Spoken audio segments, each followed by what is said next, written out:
Welcome to the realm of heroes and monsters.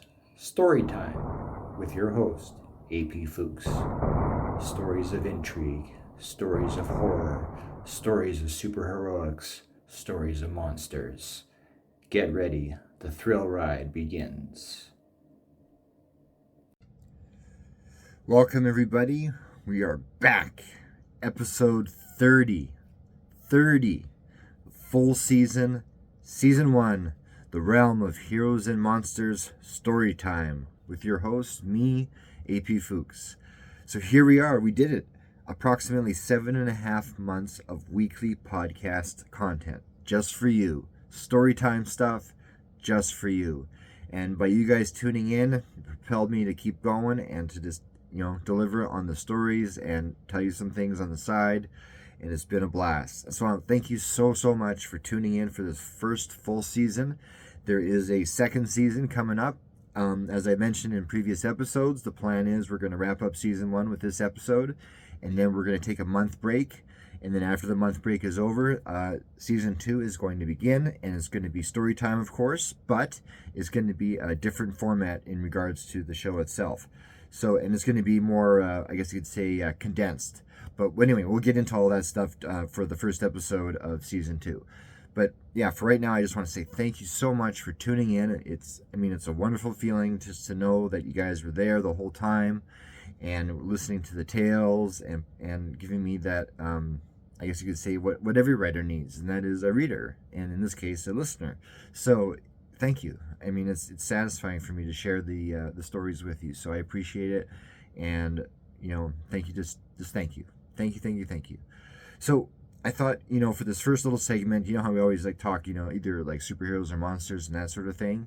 So for this final episode, I thought, let's do a quick behind the scenes as to this whole superheroes and monsters thing. Like, what is that? Like, if you look online, all my stuff is the realm of heroes and monsters, and did I purposely put myself in those niches for a reason, or those the only niches I know how to write, or what's the story there, right? So it's very simple. The story is that I have a personal fascination with good versus evil. It was birthed in me, I suppose, a combination of two factors. One is, as far back as I can remember, my first memories, I was always a superhero fan in general, and Superman was my guy.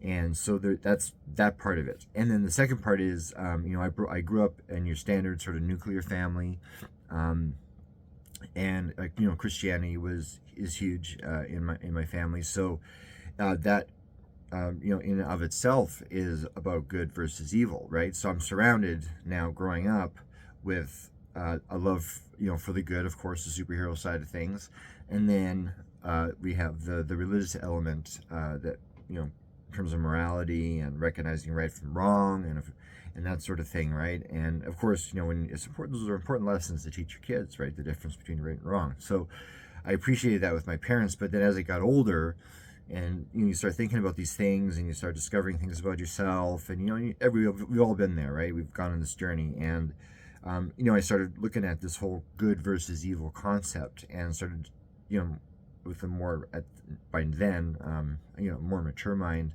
looking at it objectively, and what is this really all about? Why is there the struggle between good and evil, right? And is it us versus ourselves? Is it us versus others? Is it us versus unseen forces? Is it what is it, right?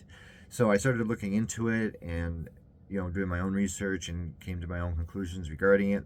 But the point is, that's where the whole heroes and monsters things come in, because heroes, of course, represent good. Monsters, 9 times out of 10, represent evil.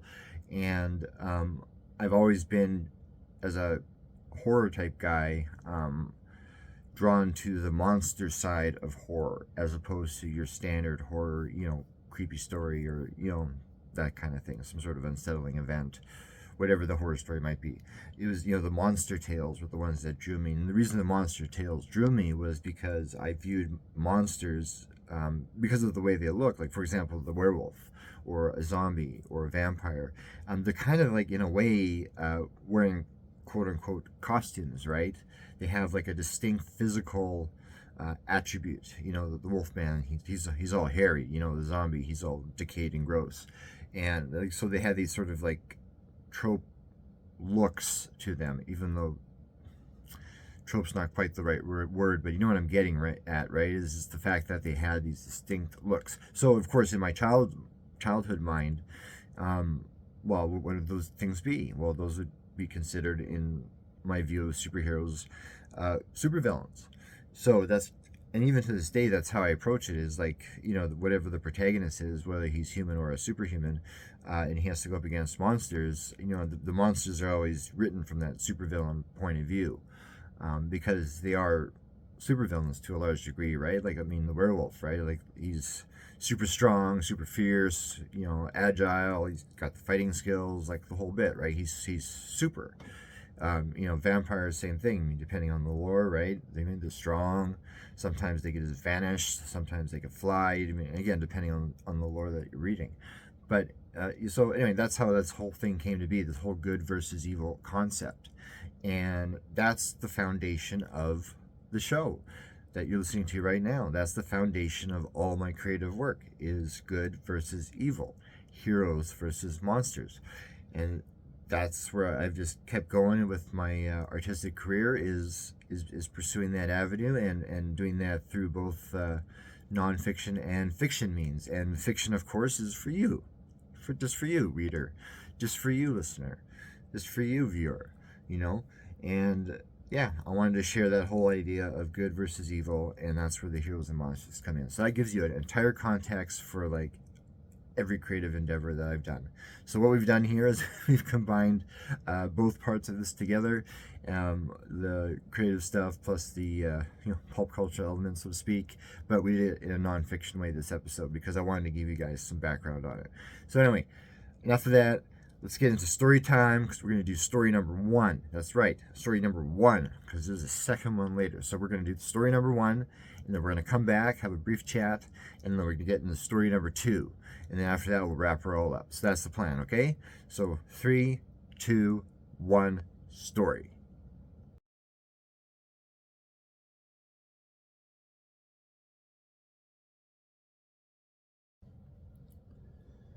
Episode 30.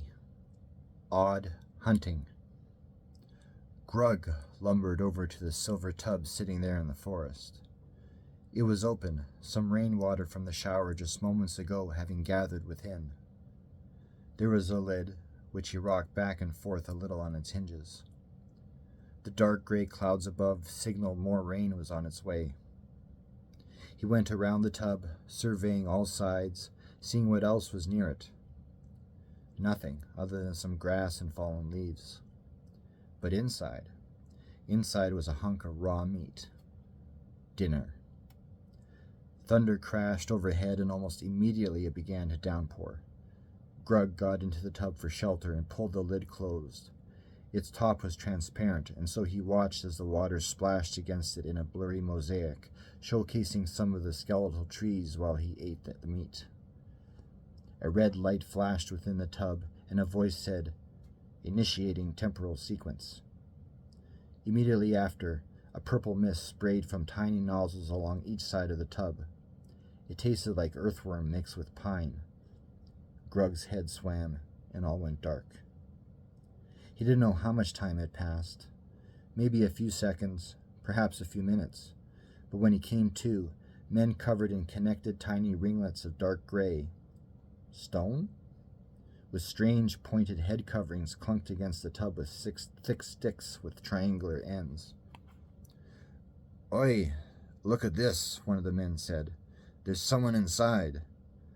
The other guy came up close and peered in. "You in there, open up." Grug banged against the transparent covering with all his might, but couldn't break through. One of the men on the outside smashed against it with that tool of his. A fresh blast of purple mist filled the tub, and Grug went back under.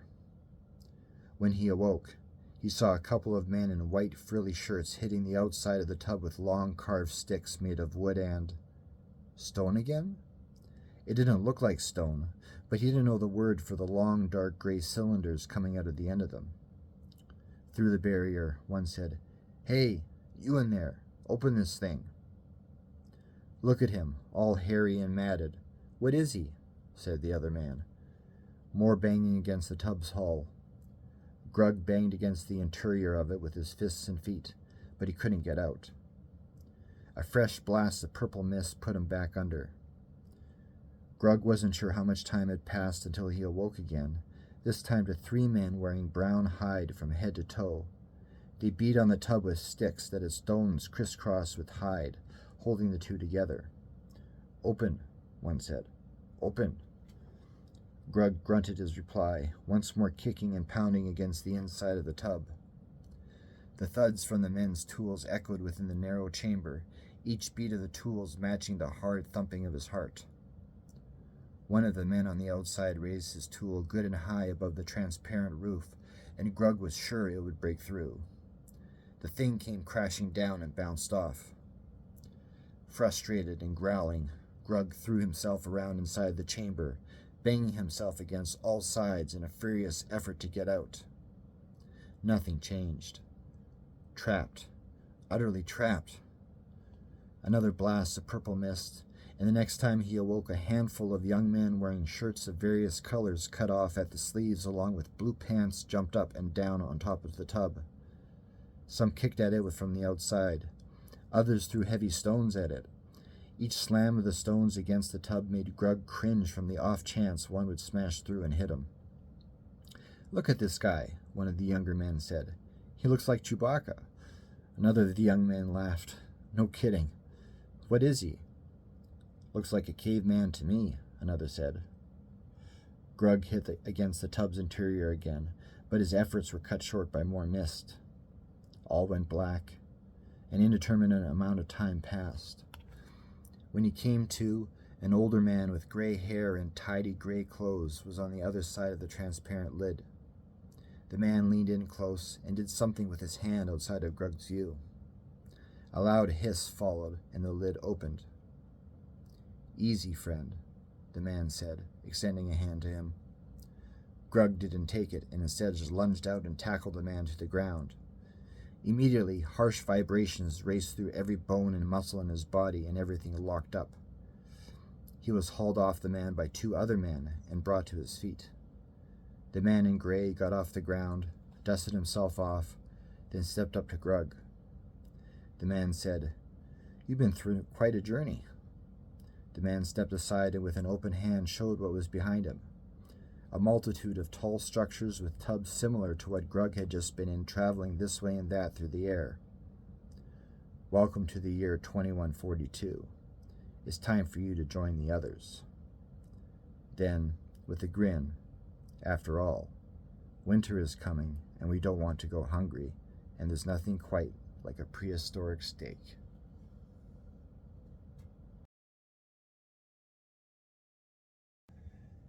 And we're back for the little second segment of this double episode of the finale of Season 1 of the Realm of Heroes and Monsters story time with AP Fuchs. So welcome back. I hope you enjoyed the previous story that you just listened to. And we got some more coming up right away. But I wanted to give a quick this is the reason why I'm including the story to come is because this is going a throwback, way back. We're talking, I would say, roughly 20-ish years or so ago. This story was constructed by my pen name, Peter Fuchs. Peter Fuchs at the time, because AP Fuchs wrote horror, and I wrote a love story. But as it was at the time, and even now, if you're doing something sort of really outside your genre, typically you go under a pen name. That's just sort of a way to kind of divide the two identities, so to speak, so people don't pick up, for example, like an AP Fuchs book and expect like a monster story or a superhero story, and they get up something totally different, right? So that was one way to sort of divide it. But instead, at first I thought about keeping it a secret, the pen name, the undercover pen name, like Stephen King did with Richard Bachman, until it got sales sucked. They basically told everybody, and then of course sales skyrocketed. But yeah, because the Bachman books, when they first came out, they totally failed completely. Even though they're wonderful, wonderful stories, hard to read sometimes because of the content, but they are still good stories. And anyway, the point is, so I thought about going the secret route, like undercover, so to speak. But then I thought, well, no, I'll tell people about it, So I did, and so that's what we're gonna hear. Is we're gonna hear a Peter Fox story, and what separates that work is the fact that it's done with a different type of voice. You know, every writer, every artist, every singer, any form of craftsman, they start off learning the craft of whatever it is they're pursuing, and they typically, not always, but typically mimic, those who came before, right? Like, writers are known for like mimicking the style of the books that they're currently reading. And this is, I'm talking when the writers like first starting their writing career. Even artists, like they have their favorite comic artist, for example, and that's kind of how they practice their craft is learning based upon that other artist's work. And that's great for ground zero and learning and establishing sort of the basics and that sort of thing. That's important. And then, but after that, though, then what ends up happening is you end up inevitably finding your own voice, finding your own style, finding your own way, your own stuff, so that when people look at a piece of art or they read a story, they're like, yeah, this is a Fuchs story, or yeah, this is a, let's say, Jim Lee piece of art, or that kind of thing, right? So you end up finding your voice. And what's interesting regarding the story that we're about to hear is the Peter Fox stories have a different voice than my voice. The stuff that I normally give, right? Like I was talking in another episode how like my voice in monster fiction is different than my voice in my Axiom Man fiction. You could tell when you're reading an Axiom Man book that is told differently. It happens by default, just the way my brain works. But I mean, you could replace the name Axiom Man with like any other character, just for example. But there'll still be a different tone to the story. So that being said, the Peter Fox story that you're about to hear, different tone, different voice. But I wanted to share with you because it's a personal story, and two, I think, to wrap up the season, I wanted to share a story about something that most people listening to this podcast would have dealt with at some point in their lives. And I think it's important, as an arts community, as a entertainment community, as a consumer of entertainment community, that we kind of find common ground in different areas of life, because no one's getting out of here alive, right? We're all set for a one-day appointment with a certain somebody, So, like, either way, we're in this together. So I hope the following to come will be a way just to share that, hey, I'm with you too. Let's do life together. We're on the same team. So let's get it done. So here it comes, and you'll see.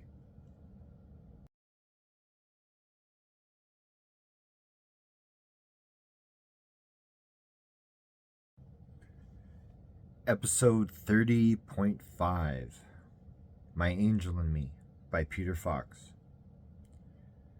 There was a time when I believed in angels, and there was a time when I knew one intimately. I'm not a preacher or a Baptist son, but only a regular guy who, nearly 6 years ago, caught a glimpse of heaven. Her name was Cyan. I knew her my whole life, in my heart, in my mind. I never actually met her, though, until I was in high school. Here's how it began and how it ended. In May 1998, I was lying in bed, feeling incredibly lonely and aching to have somebody near. As I lay there in the darkness, I prayed to God that I would meet someone, anyone, just someone. I told him all that I wished for my angel to be, everything from the tenderness of her heart to the superficial stuff on the outside. I was specific. I must have listed at least 30 things, if not more. And not generic things, mind you, like I want her to be nice or I want her to be funny. No, it was stuff like I want her to smile because it's raining outside, and I want her to understand how life isn't about what we do, but about who we are when no one's looking, that secret part of ourselves that no one knows. A week or so later, I met Cyan, the embodiment of what I prayed for, right down to her favorite number, 7. And favorite color? Blue. And not just any blue. Superman blue. When I first laid eyes on her as I walked the school halls, I remember feeling the strength run from my body, my legs feeling like wet noodles, and, as comedic as it was, my jaw hanging open as she neared. Something about this girl hit me. Time stilled.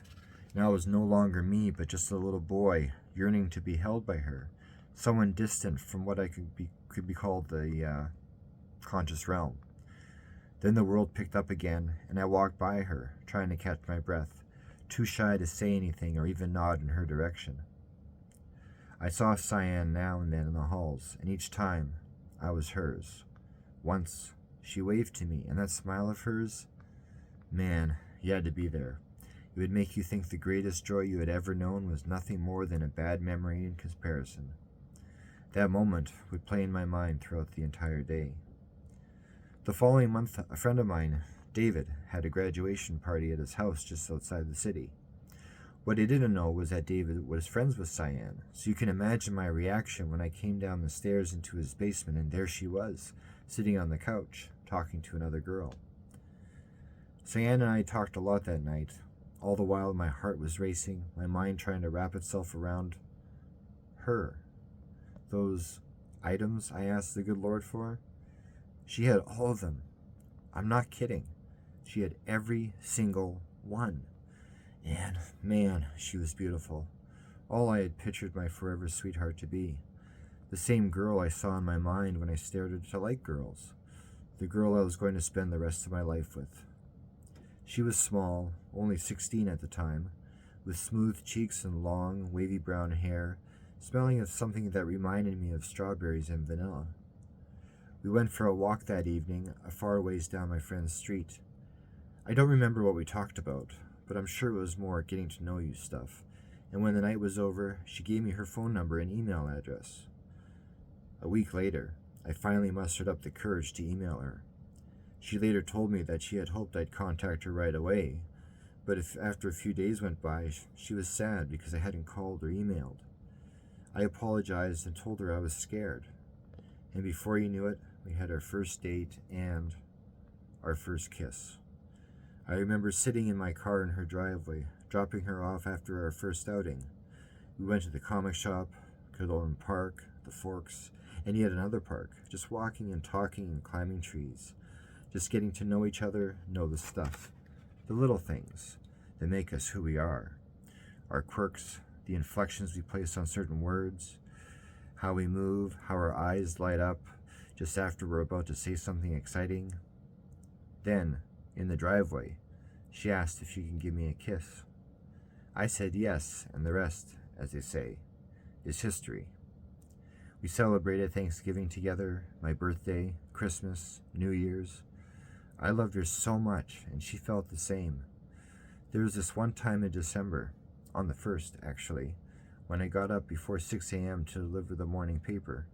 I had a paper route at the time, and there on the front step was a package before me, a decorated shoebox. I recognized her handwriting immediately and the drawings she had done on the box's lid. I went back inside and took the box to my room. Upon opening it, I was greeted by the sweet smell of strawberries and vanilla wafting up from the light blue fabric within. Cyan had put some of her perfume on it. I took the fabric out and, it having turned out to be a pillowcase, opened it to see what was inside. It was a tape recorder, and on the play button was a little piece of paper that read, "Play me." And I did. On that tape, my Cyan poured out her love for me, told me how much our being together meant to her, how it had changed her life. To this day, I could still hear and feel her words, especially when she said, "I promise to love you from now until the end of eternity." Once the tape was finished, a song came on. It was about Jesus' love for humanity and how he would do anything to be with us. Cyan later revealed that the song stood for how she felt about me, how she would do anything to ensure we'd always be together.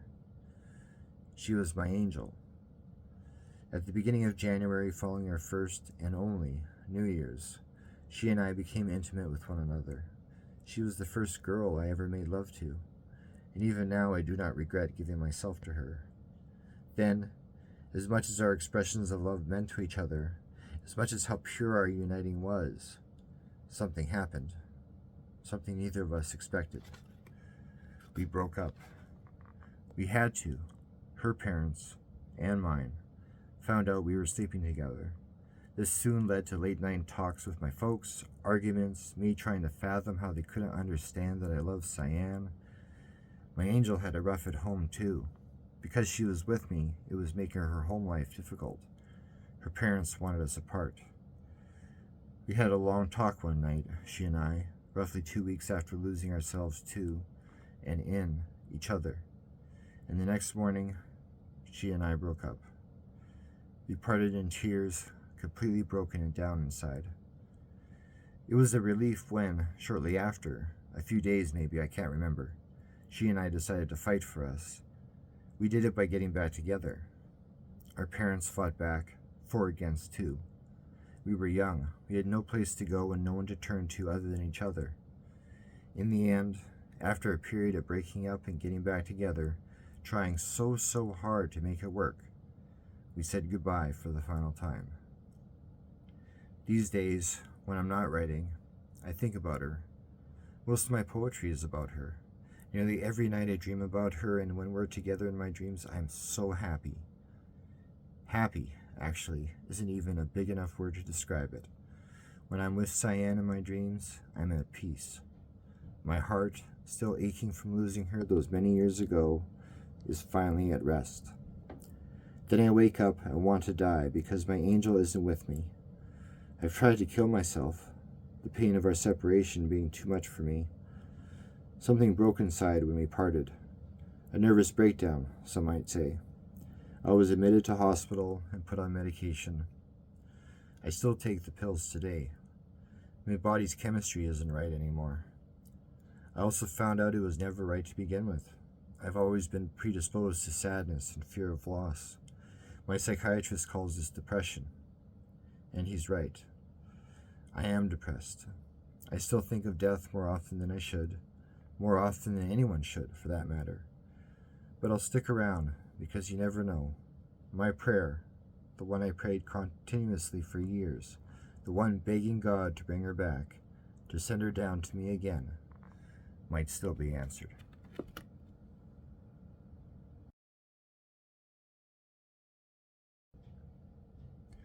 Well, thank you for tuning in to this double episode of the Realm of Heroes and Monsters Storytime with AP Fuchs.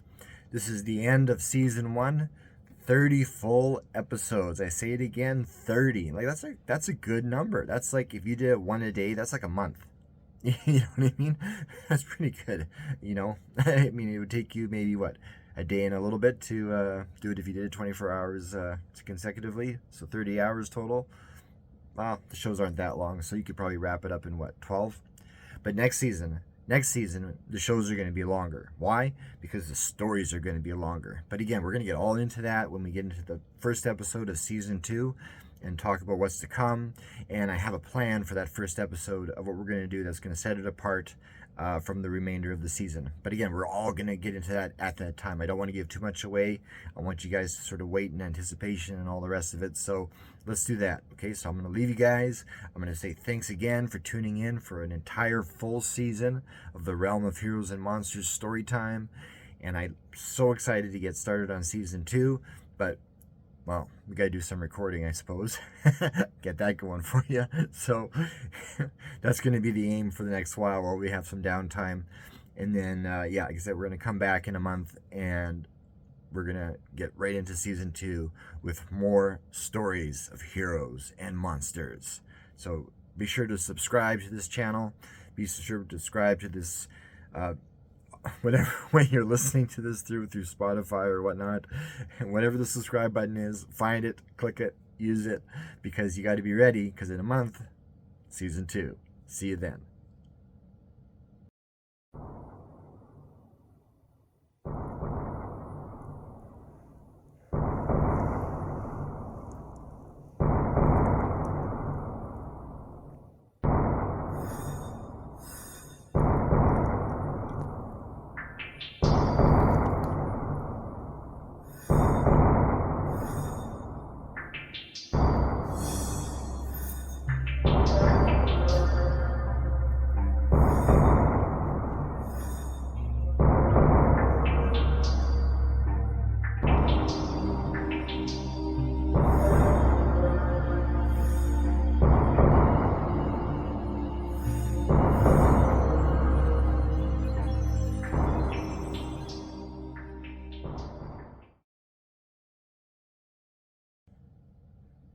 What?